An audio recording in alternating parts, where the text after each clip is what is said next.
But let's bring you our top story here on Super 6. And let's be clear that this by far is the biggest story of the week coming in from the southern states. It's a wonder nobody else is talking about what's happening in Kerala. In the most worshipped temple in the state, in Sabarimala, a gold loot has been unearthed. 4 kilos mysteriously disappeared. And it hasn't happened right now. It's been happening for years under the nose of the authorities. And yet nothing has been done. The Travancore Devaswam Board, TDD, is facing fire over allegations of theft of gold received as offerings at Sabarimala. And the corruption is so brazen that there was even an attempt by the board to pass off gold cladding as copper plates. And so maybe that was another attempt to cover up what happened. Gold was even handed over to a sponsor who's been giving one version after another over why. And imagine this, there's been zero documentation of the gold that's actually been offered to the temple, so we don't really know how much was it, though the Kerala High Court has now finally taken cognizance. But the question everyone's asking is, where have these 4 kilos of gold gone? Well, essentially, here's what we know. 12 copper plates, which is actually gold, by the way, weighing a total of 42.8 kgs. And covering the Dwarapalikas, which are the idols outside the sanctum usually, these were removed. They were entrusted to one of the sponsors, Unni Krishnan, who's a Bengaluru-based businessman. He was given the task of gold plating the idols in 2019. The Kerala High Court has found that the items returned after renovation weighed only 38.2 kilos. So that difference there, a reduction of 4.54 kilos, ignored by the Devaswam Board. Remember the timeline. What I've spoken about, this happened in 2019. And today is when we found out about it.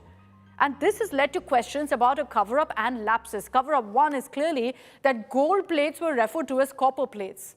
Idols were handed over to a sponsor, and that, by the way, is completely unethical. This is work of gold plating that should be done by the Devaswam Board. Why was it handed over to a sponsor based in Bengaluru?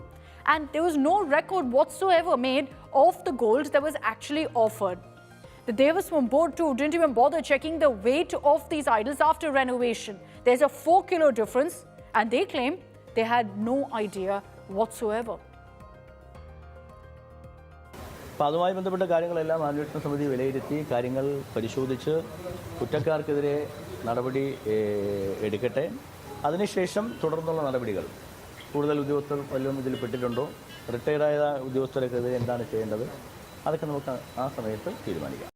We have been demonstrating in the assembly for the last 3 days, demanding the resignation of the Devaswam minister and the expulsion of the Devaswam board members. It is very clear from the High Court verdict that the Dwarapalika sculpture in Sabarimala was sold to a millionaire, and their doors also were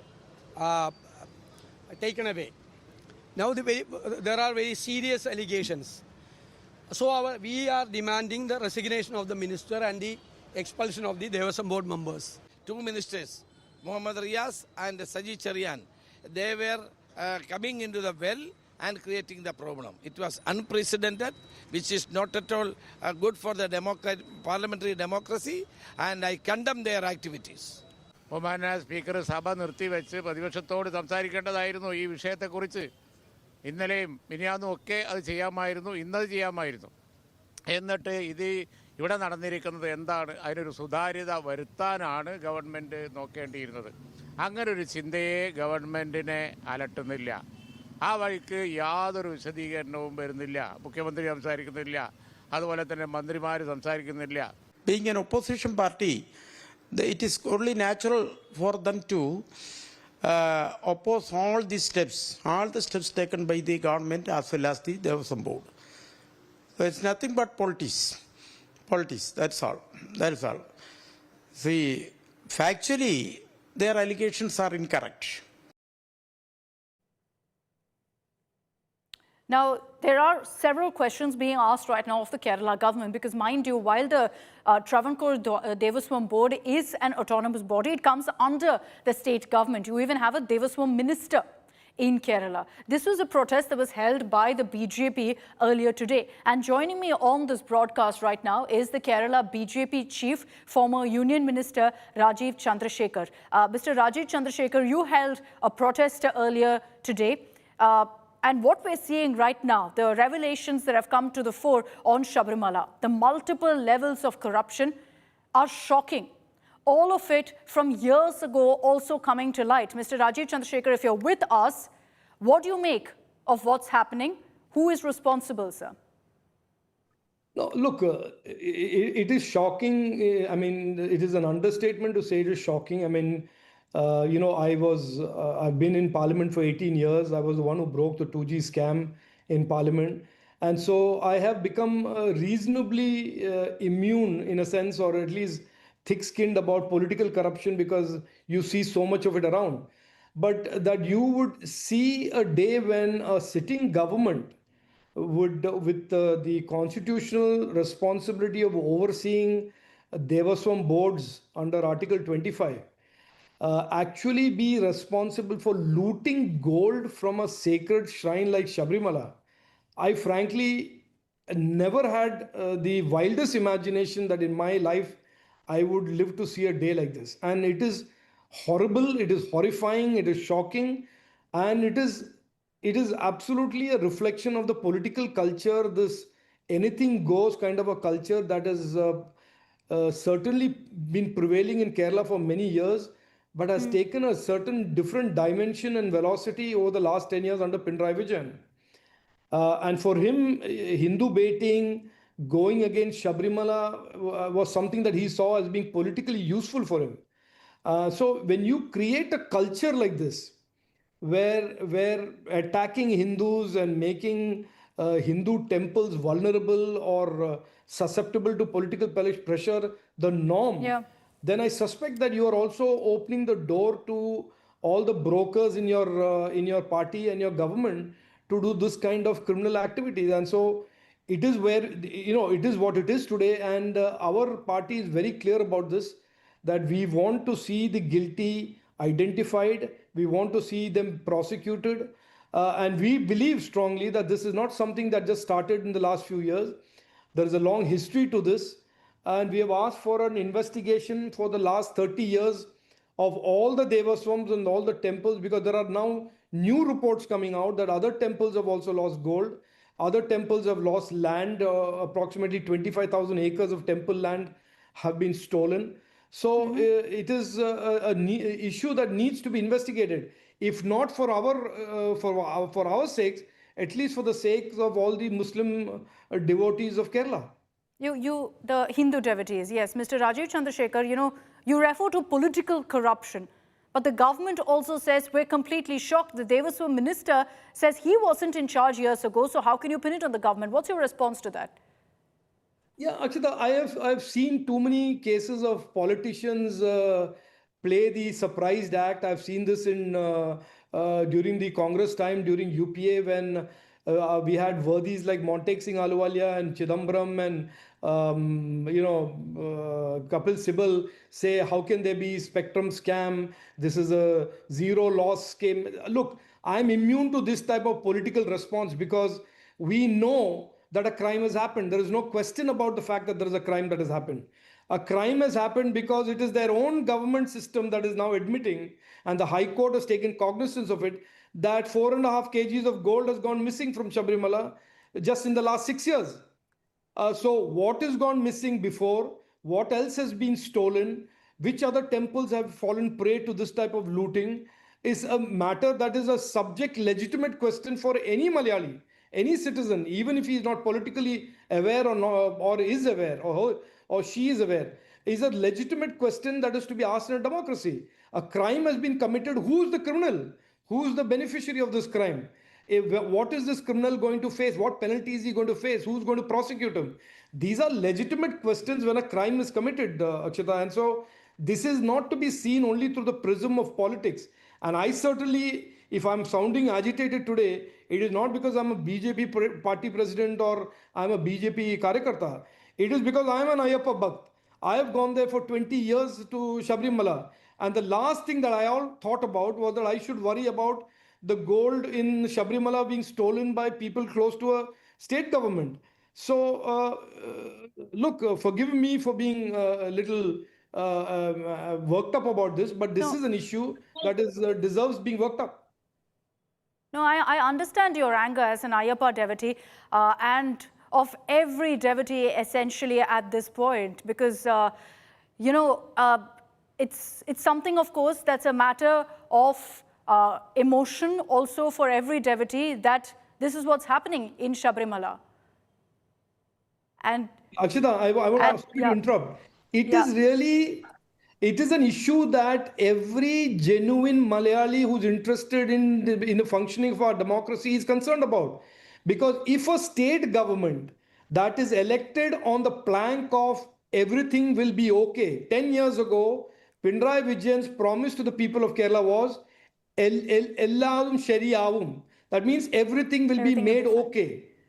And we have seen the last 10 years exactly the opposite. So this is not just about Ayyappa bucks. It is also about this pervasive culture of corruption that seems to be corroding and holding our state back.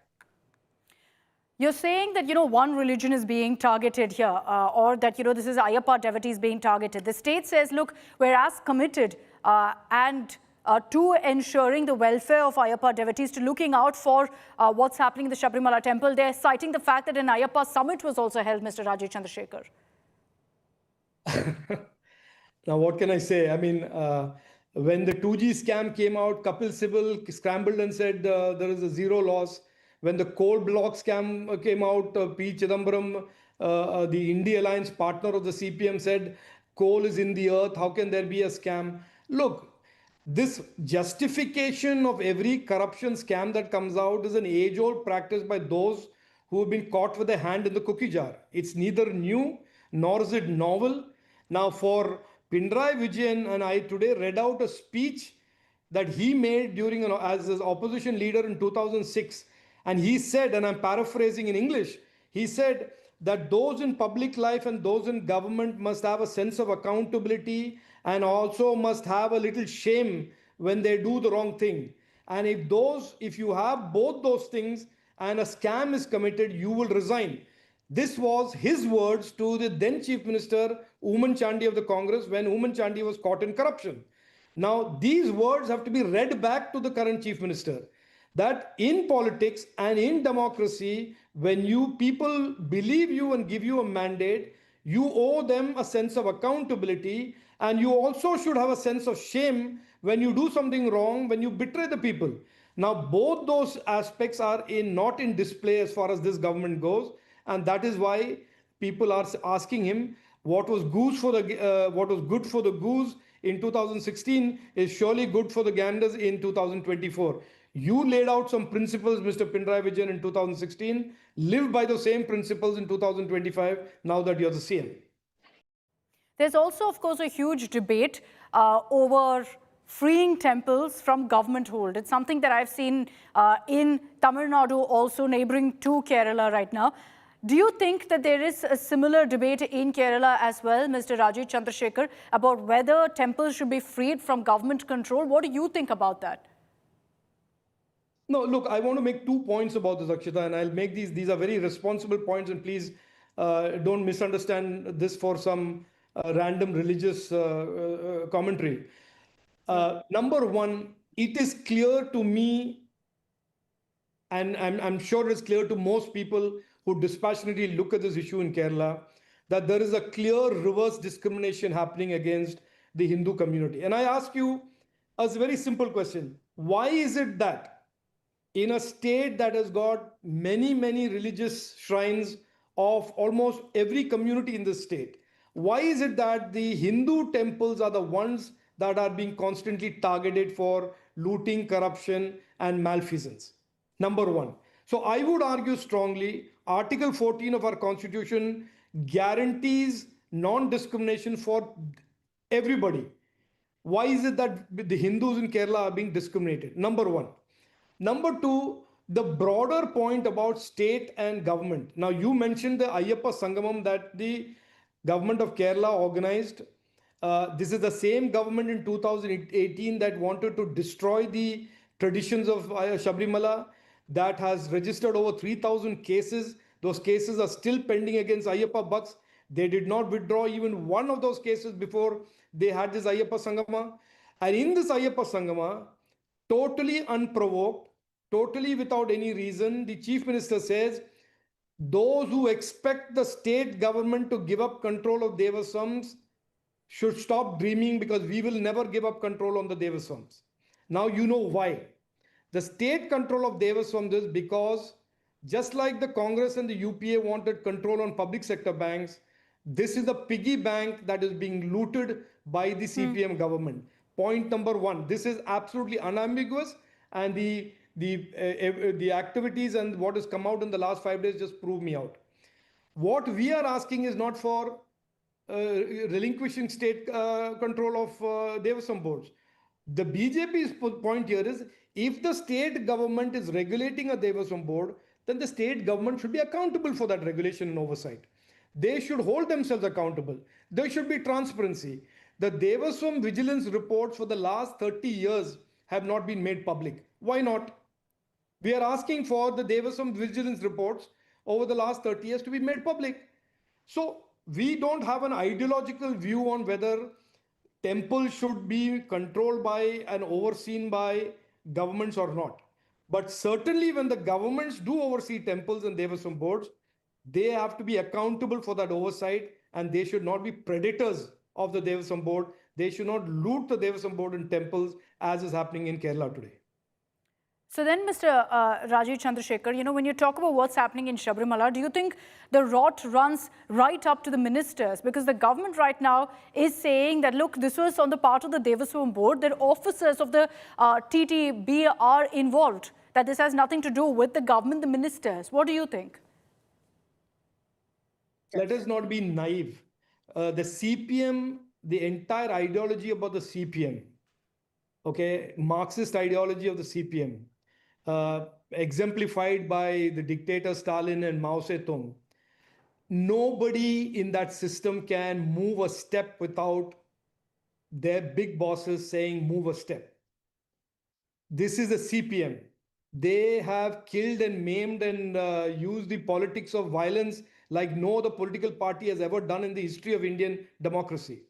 So to feed me or to put a story out there saying that it is some small guy in the Devaswam board who had the guts and the temerity to somehow undermine this all-powerful chief minister and these vicious, violent Marxist cadre and go do a private corruption scam of his or her own. Well, I wasn't born yesterday, nor was any Malayali who's listening to this born yesterday. Nobody's buying the story. In the CPM, unless the chief minister says, do this, nobody does anything. Unless the minister says, do this, nobody in that ministry or that department will move a finger. So this is the CPM. This is not the Congress. The Congress has a much more federal form of corruption, where each minister can do his thing and fill his pockets, as you can see in Karnataka. But in the CPM system, centralized control of the political leadership on their cadres, on their government setup is a known fact. There is empirical evidence, there is real evidence, and there is a history of facts to prove that. So if somebody is trying to feed a story today that there is some junior guy responsible for this multi-crore corruption, multi-year corruption, sorry, but the Malayalis are not buying it, and maybe somebody else may in Moscow or in China or Beijing, but certainly not in Kerala. It's a big allegation to make, because what you're suggesting then is that this goes right up to the Chief Minister of Kerala. The Kerala High Court has stepped in. They've ordered an SIT investigation into what's happened and where this missing gold is. Mr. Rajiv Chandrasekhar, thank you for your time. Thank you for joining us here on India Today. But this is a story that we should be talking about more. 4 kilos of gold vanishes, and for years nobody knows. It's come to the light by some coincidence now, and now that it's come to the fore, why should anyone keep quiet? Shouldn't we dig out the details of where this gold disappeared and who's responsible for it? Hopefully, with the investigation moving forward, we will get those answers.